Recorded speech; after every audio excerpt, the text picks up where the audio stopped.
तो hello everyone, good morning to all of you. कैसे हैं आप सब लोग? आई होप अच्छे होंगे, वेल होंगे, स्वस्थ होंगे। देखिए मेरे प्यारे साथियों, ये हमारा जो बुकैब हमारी चल रही है and there parts of speech, उसका पार्ट नंबर 5 है, ठीक है। और इसमें फिर से मैंने देखिए 10 वर्ड्स इंक्लूड किए हैं। आपके सामने मैं इसको स्वैप कर देता हूँ। देखिए पहला वर्ड आपके सामने एलाई है। एलिगेशन होता है जो नाउन होता है अपने आप में, एलाई होता है नाउन होता है। अच्छा दो बार लिख दिया क्या मैंने? नहीं, वो स्पेलिंग चेंज है इनकी। ये एलाई होता है नाउन होता है, ठीक है। अलोफ है ये एडजेक्टिव होता है। एल्टीट्यूड होता है ये नाउन होता है। अमलगमेट ये वर्ब होता है। एम्बिग्यूटी होता है ये अपने आप में नाउन होता है। एमोरल क्या है ये? एमोरलिटी, ठीक है, ये अपने आप में नाउन होता है। अमाउंट टू है, इसके बाद है हमारा एंटागोनिज्म। तो ये 10 वर्ड मैंने लिए हैं यहाँ पर और बहुत ही ज़्यादा इंपॉर्टेंट हैं। देख रहे होंगे आप इनके सिनोनिम्स, बड़े प्यारे प्यारे सिनोनिम्स हैं। तो जान लेते हैं इनका मीनिंग, हिंदी मीनिंग क्या है इनका और इनका पार्ट्स ऑफ स्पीच क्या होता है, ठीक है भाई। चलो स्टार्ट करते हैं दोस्तों। देखिए जैसे पहला वर्ड है एलाई। स्पेलिंग आपको ध्यान रखनी है, ALLAY। एलाई होता है ये। अगर हम इसकी पार्ट्स ऑफ स्पीच की बात करें तो मेरे प्यारे साथी ये वर्ब होता है, जिसका मीनिंग सिनोनिम्स क्या होते हैं? रिड्यूस होता है, डिक्रीज होता है, लेशन होता है। इन सब का अर्थ होता है किस चीज़ को घटाना, रिड्यूस करना, किस चीज़ को कम कर देना। ओके, हिंदी मीनिंग आप नोट कर सकते हैं या आप 1 से 2 बार वीडियो इस तरीके से देख लेंगे तो इजीली आपको सारे वर्ड याद हो जाएंगे। ओके, तो याद रखनी है, रिड्यूस है, डिक्रीज है, लेसन, जिसका मतलब कोई चीज़ घट जाना या कम हो जाना। ओके, नेक्स्ट वर्ड देखते हैं मेरे प्यारे साथियों। नेक्स्ट वर्ड है हमारा एलिगेशन। एलिगेशन की अगर पार्ट्स ऑफ स्पीच की बात करें तो ये नाउन होता है और इस क्लास में TION भी आ रहा है तो ये भी क्या है? वैसे नाउन ही है, ठीक है। सिनोनिम्स देख लेते हैं इसके। चार्ज है, एक्यूजेशन है, इंडिक्टमेंट है।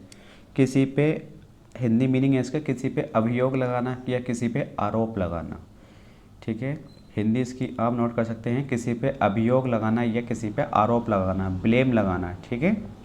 एलिगेशन का मतलब होता है। तो आई होप ये वर्ड समझ में आ गया होगा। अब देखते हैं, देखिए नेक्स्ट वर्ड। नेक्स्ट वर्ड है हमारा एलाई। ALLY। इसकी स्पेलिंग चेंज है, वो ALLAY था यहाँ पर और ये ALLY है। अगर इसकी पार्ट्स ऑफ स्पीच की बात करें तो ये क्या होता है? नाउन होता है। इसके देखिए मैंने सिनोनिम्स इंक्लूड करे हैं बड़े सुंदर सुंदर से। देखिए पार्टनर है, सपोर्टर है, एकम्प्लिस है या कन्फेडरेट है। इन सब का मतलब होता है किसी चीज़ में शामिल होना, किसी पार्ट में शामिल होना, किसी काम में शामिल होना, ठीक है। लेकिन जो एक वर्ड है ये एकम्प्लिस, इस वर्ड का मतलब होता है खाली अपराध में शामिल होना। जैसे कोई अपराध कर रहे हैं, अपराध संज्ञी हैं आप, ठीक है। सपोज आप प्लान बना रहे हैं, कोई अपराध करना है, हमें किसी का मर्डर करना है या कुछ भी ऐसा सोच रहे हैं, तो उसमें जो शामिल हो जाता है तो उसे कहते हैं एकम्प्लिस, ठीक है। हालांकि सब इस पार्टनर का सबका मीनिंग क्या होता है? वैसे इसी वर्ड में कैटेगरी में रखे जाते हैं ये, जिनका मीनिंग क्या होता है? किसी चीज़ में शामिल होना, पार्टनरशिप करना, सपोर्टर बनना उसी का, किसी की सहायता करना, है ना। एकम्प्लिस समझा दिया है, कन्फेडरेट हो गया है। ओके, नेक्स्ट वर्ड देखते हैं। देखिए नेक्स्ट वर्ड है हमारा एलूफ। एलूफ की अगर हम पार्ट्स ऑफ स्पीच की बात करें तो ये अपने आप में एक एडजेक्टिव है, जिसके सिनोनिम्स इंक्लूड किए हैं मैंने। डिस्टेंट है, डिटैच्ड है, अनरेस्पॉन्सिव है और यहाँ पे हमारा इनडिफरेंट है। ओके, अब देखिए इनका मीनिंग जान लेते हैं सारे वर्ड का। डिस्टेंट का मतलब होता है कोई चीज़ बहुत दूर रखना। डिस्टेंट का मतलब क्या होता है? कोई चीज़ दूर रखना या किसी चीज़ से दूर होना। डिटेच का मतलब यही होता है। अनरेस्पॉन्सिव देखिए एक वर्ड होता है जिसको हम रेस्पॉन्स नहीं करते। रेस्पॉन्स का मतलब किसी को जवाबदेही होना, अनरेस्पॉन्स का मतलब किसी को जवाबदेही नहीं होना। तो ये इस कैटेगरी में क्यों रखा गया है वर्ड, जिसका मीनिंग निकलता है दूर होना किस चीज़ से। देखिए अगर आप रेस्पॉन्स नहीं दे रहे हैं किसी को, मतलब कोई खबर नहीं है, आता पता नहीं है, तो इसलिए इस वर्ड को हमने इस कैटेगरी में इंक्लूड किया है। अनरेस्पॉन्सिव, जब किसी का जवाब ही नहीं मिला, पता नहीं कहाँ है, कितना दूर है, कहाँ रहता है, दिखाई नहीं देता है ना, तो इसलिए इस वर्ड को हमने इसमें रखा है। इनडिफरेंट का मतलब क्या होता है? इनडिफरेंट भी देखिए जो मतलब डिफरेंट कैटेगरी में आ जाते हैं बंदे, है ना, कि थोड़ा सा अलग टाइप का है, डिफरेंट टाइप का है, थोड़ा सा पता नहीं कहाँ से आया है। जैसे एलियन कह लो, आपके दूसरे देश से आके हमारे देश में बस गया है, तो उसे कहते हैं हम इनडिफरेंट। ओके, तो इनडिफरेंट है और ये अनरेस्पॉन्सिव है, इन दोनों वर्ड को भी इस कैटेगरी में रखा जाता है, जिसका मीनिंग क्या होता है? डिस्टेंट होता है कोई चीज़ दूर रखना, ठीक है, कोई सी चीज़ का दूर होना। ओके, चलो नेक्स्ट वर्ड देखते हैं। नेक्स्ट वर्ड है देखिए हमारा एल्टीट्यूड। एल्टीट्यूड अगर हम इसकी पार्ट्स ऑफ स्पीच की बात करें तो ये नाउन है। एल्टीट्यूड क्या होता है, जिससे कोई चीज़ ज़मीन से लेके ऊपर तक जा रही है, ठीक है, उसे कहते हैं हम एल्टीट्यूड। अब देखिए हाइट है। हाइट क्या होती है हमारी, एल्टीट्यूड ही तो होती है जो हम, ठीक है, मतलब जैसे हम खड़े हैं, कोई पर्सन है यहाँ पे इस तरीके से खड़ा है वो, तो ये हाइट एल्टीट्यूड हाइट में खड़ा है, ठीक है। एलिवेशन है, तो इसको भी ज़मीन से लेकर नीचे तक के सिरे को क्या कहते हैं, एल्टीट्यूड कहते हैं। डिस्टेंस अबव द ग्राउंड या सी, देखिए जो ग्राउंड है हमारा या कोई सी समुंदर है, ठीक है, उससे लेके उसके ऊपर की डिस्टेंस जो होती है उसे कहते हैं हम। अब एल्टीट्यूड की हम ट्रिक भी बना सकते हैं। जैसे एल्टीट्यूड का मतलब होता है, मान लीजिए उसका जो एल्टीट्यूड है बिल्कुल स्ट्रेट रहता है, ठीक है, ज़मीन से लेकर बिल्कुल आसमान तक रहता है, ऐसे भी मान सकते हैं। तो इस सब वर्ड का मीनिंग क्या होता है, हाइट, ऊंचाई। ओके, अब देखते हैं, देखिए नेक्स्ट वर्ड। नेक्स्ट वर्ड है हमारा एमलगमेट। एमलगमेट अगर हम इसकी पार्ट्स ऑफ स्पीच की बात करें तो ये वर्ब होता है। वैसे भी इसके लास्ट में क्या आ रहा है, ATE आ रहा है, तो ये क्या है, अपने आप में एक वर्ब है, ये इसकी पहचान होती है, ठीक है। AT जिसके लास्ट में आता है क्या होता है, वो वर्ब होता है। जिसके सिनोनिम्स इंक्लूड किए हैं मैंने, क्या, कंबाइन है, मर्ज है, यूनाइट है, कंसोलिडेट है। अब देखिए इनका सबका अलग अलग मीनिंग बताता हूँ मैं आपको। कंबाइन तो आप जानते हैं किस चीज़ को ज्वाइन करना, ओके। मर्ज का मतलब किस चीज़ को ज्वाइन करना। यूनाइट का मतलब होता है इकट्ठा होना, कोई चीज़ एक हो जाना, मिलजुल कर क्या हो जाना, एक हो जाना, तो वो भी ग्रुप बन गया है ना। अगर यूनाइट हो गए हैं हम, जैसे कि मान लीजिए कुछ लोग हैं और वो अलग अलग हैं, सब जनों को उन्हें एक करना है, मिलाना है, एक जगह बात करनी है, तो उनकी एक कमेटी बनानी है, तो उन्हें हम यूनाइट बोलते हैं, ठीक है, एक ग्रुप बना देना। कंसोलिडेट का मतलब क्या होता है, कंसोलिडेट का मतलब भी यही होता है, ठीक है, एकत्रित होना, मतलब एक ग्रुप बनाना। तो ये सारे वर्ड इसी कैटेगरी में रखे गए हैं जिनका अर्थ होता है किसी चीज़ को ज्वाइन कर देना या मिला देना। ओके, नेक्स्ट वर्ड देखते हैं। देखिए नेक्स्ट वर्ड है हमारा एम्बिग्यूटी। एम्बिग्यूटी के अगर हम पार्ट्स ऑफ स्पीच की बात करें तो ये नाउन होता है, जिसका अर्थ होता है द्विअर्थी। द्विअर्थी का मतलब होता है कि बात समझ में नहीं आ रहा, कभी तो ये बात कहता है, कभी ये कहता है कि हाँ मैं ये कर लूँगा, मतलब द्विअर्थी कभी अपनी बात को चेंज कर देता है, कभी इस बात को कहता है कि मैं आपके साथ हूँ, कभी दूसरी वाली पार्टी के साथ जाकर कहता है कि मैं आपके साथ हूँ, है ना, तो उसे दल बदलू भी कह सकते हैं हम। ओके, तो ध्यान रखना है आपको, द्विअर्थी, द्विअर्थी है तो समझ में नहीं आ रहा, उस पर डाउट है बहुत ज़्यादा है, तो इसलिए हमने एग्जैक्ट नहीं है, वो एग्जैक्ट नहीं है, तो इसलिए पहले हमने क्या लगा दिया, इनएग्जैक्टनेस। ये अपने आप में नाउन होता है, लास्ट में NES आ रहा है, इनएग्जैक्टनेस है। सारे पहले सिनोनिम देख लेते हैं। डाउटफुलनेस है, ऑब्सक्यूरिटी है, और क्या है ये, ओपेसिटी है, ठीक है। एग्जैक्ट का मतलब होता है कि बिल्कुल प्योर, हाँ भी मैं तुम्हारी पार्टी में ही शामिल हूँ, एग्जैक्ट हो गया। लेकिन इससे पहले हमने प्रीफिक्स जोड़ दिया है इनएग्जैक्ट। इनएग्जैक्ट का मतलब क्या हो गया, हाँ भाई उसे बिल्कुल डाउट है अब, ठीक है, पता नहीं कि इस पार्टी में शामिल है या इसमें है। नेस लगाने से पता चल गया कि क्या बन गया, हमारा नाउन बन गया है। तो मेन वर्ड था हमारा एग्जैक्ट, नेस लगाने से क्या बना, ये हमारा क्या है, सुफिक्स है, और ये क्या है, इन प्रीफिक्स है।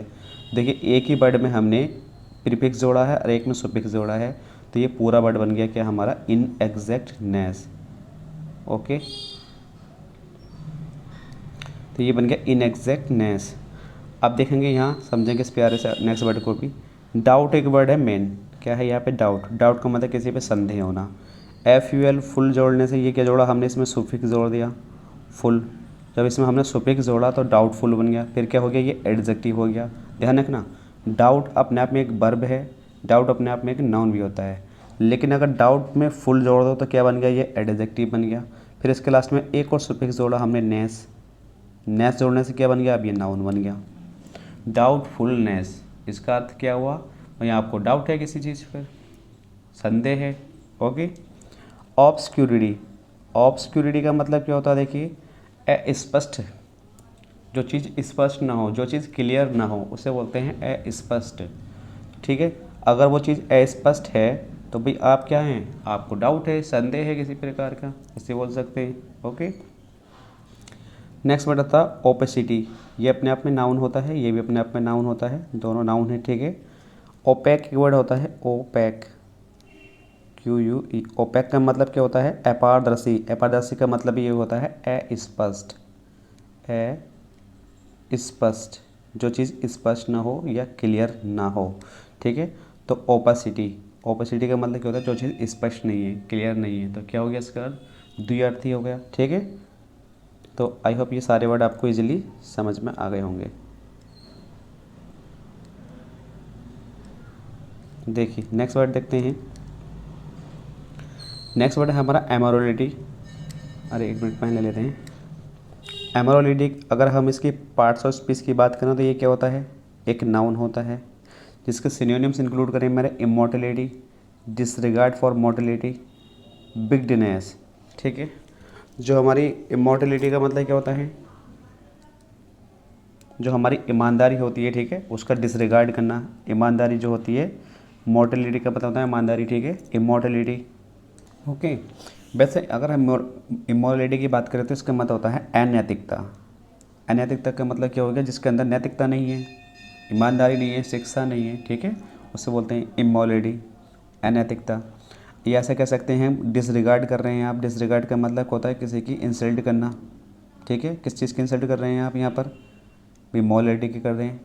ये अनैतिकता हो गया इमोरलिटी। और मोर्टलिटी की बात करें तो ये नैतिकता हो गया हमारा, जो नैतिक शिक्षा होती है, ठीक है, ईमानदारी होती है हमारी, उसे कहते हैं। विक्डनेस क्या होता है, जो अपने आप में दुष्ट होता है, ठीक है। विक्डनेस, नेस लगाने से क्या बन गया, अपने आप में नाउन बन गया है। तो इन सब अर्थ का मतलब समझ में आ गया, किसी मोरलिटी का रिगार्ड करना, डिसरिगार्ड करना, ओके, अपमान करना, दुष्टपन दिखाना। तो इस कैटेगरी में सारे वर्ड रखे जाते हैं, ओके। तो देखिए इसको हम इरेज कर देते हैं। चलिए नेक्स्ट वर्ड देखते हैं। नेक्स्ट वर्ड है हमारा अमाउंट टू। अमाउंट टू का मतलब होता है, अगर हम इसकी पार्ट्स ऑफ स्पीच की बात करें तो अपने आप में ये क्या है, वर्ब होता है जिसके सिनोनिम्स इंक्लूड करें मैंने be regarded as, be equivalent, equal to, be tantamount to, tantamount to. देखिए इन सब का क्या अर्थ होता है, किसी चीज़ के बराबर होना, ठीक है। रिगार्डेड का मतलब होता है किसी का सम्मान करना, रिगार्डेड एज, तो रिगार्ड से सम्मान कर रहे हैं तो आप उसके इक्वल हैं, उसको इक्वल समझते हैं अपने, ठीक है। अगर इक्वल की बात आ रही है तो समझ लें आप उसका रिगार्ड करते हैं, रिस्पेक्ट करते हैं। अगर छोटे बड़े वाली बात आपके दिमाग में आएगी तो आप इसकी इंसल्ट वाली बात आ जाएगी ना, जाति पक्ष वाली बात आ जाएगी कि हम बड़े हैं वो छोटा है ना, हम गरीब हैं वो अमीर है, इस तरह की बातें आ जाएंगी। तो बी इक्विवेलेंट है किसी चीज़ के समान होना, समतुल्य होना। इक्वल टू मतलब किसी चीज़ के बराबर होना, और टेंटामाउंट टू किसी चीज़ के बराबर होना। इक्वल के बाद भी टू आता है और टेंटामाउंट के बाद भी टू आता है, ये याद रखने हैं आपको, ओके। जिसका सबका अर्थ क्या होता है, किसी चीज़ के बराबर होना। नेक्स्ट वर्ड देखिए हमारा एंटागोनिज्म। एंटागोनिज्म का मतलब क्या होता है, अगर हम इसकी पार्ट्स ऑफ स्पीच की बात करें तो ये नाउन होता है। देखिए दो वर्ड होते हैं, मैं एक तो होता प्रोटागोनिस्ट, एक मिनट भाई, एक वर्ड होता है हमारा प्रोटागोनिस्ट, PROTA, प्रोटागोनिस्ट। प्रोटागोनिस्ट किससे बोलते हैं, ये अपने आप में नाउन होता है। जो फिल्म का एक्टर होता है ना, हीरो, उससे बोलते हैं प्रोटागोनिस्ट। और एंटागोनिस्ट किससे बोलते हैं, ANTA, एंटागोनिस्ट, ये भी अपने आप में एक नाउन होता है। एंटागोनिस्ट बोलते हैं जो विलन होता है। बात समझ में आ गई होगी, इस तरीके से आपको ये वर्ड याद हो जाएंगे। प्रोटैगनिस्ट जो हीरो होता है और एंटागोनिस्ट जो विरोधी होता है, मतलब जो विलन होता है उसमें, ठीक है। तो यहाँ पर कौन सा वर्ड है, यहाँ पे ये एंटागोनिज्म है। ISM लगा दिया तो इससे मीनिंग ज़्यादा चेंज नहीं होने का है, ये ध्यान रखना, बस इसकी पार्ट्स ऑफ स्पीच चेंज हो जाएगी। एंटागोनिज्म है तो ये अपने आप में अभी भी नाउन है, ठीक है, जिसका मतलब क्या होता है, प्रतिशोधी या विलन कह सकते हैं। इसके सिनोनिम्स मैंने लिखे, देखिए एनमिटी है, हॉस्टिलिटी है, एंटीपैथी है। तो ये सब का अर्थ क्या होता है, देखिए एनमिटी है, इसका मतलब होता है दुश्मनी करना। हॉस्टिलिटी का मतलब दुश्मनी करना होता है। एंटीपैथी का मतलब होता है जो सामने हमारा कड़े विरोध में खड़ा हो, जो हमारे खिलाफ हो, तो वो क्या है, एक प्रकार का हमारा दुश्मन है। एंटागोनिज्म है, विलन है, ठीक है। तो ये सारे वर्ड इसी कैटेगरी में रखे जा सकते हैं। चलो इसको मैं इरेज कर देता हूँ। और ये हमारी वीडियो का लास्ट वर्ड था, ठीक है। तो अच्छे तरीके से आपको याद कर लेने हैं इनको सारे वर्ड को। देखिए चैनल को प्लीज़ लाइक शेयर ज़रूर करें और सब्सक्राइब जरूर कर लें, ठीक है। लाइक कर दें, शेयर कर दें और सब्सक्राइब कर लें। अगर आपको लगता है कि इस वोकैब के सेशन से आपकी वोकैब इम्प्रूवमेंट हो रही है तो प्लीज़ सब्सक्राइब ज़रूर कर लें और ज़्यादा से ज़्यादा चैनल को शेयर करें, ठीक है। और आज की वीडियो में इतना ही रखते हैं, मिलेंगे हम नेक्स्ट वीडियो में इन्हीं इस तरीके के प्यारे प्यारे वर्डों के साथ। Thank you everyone.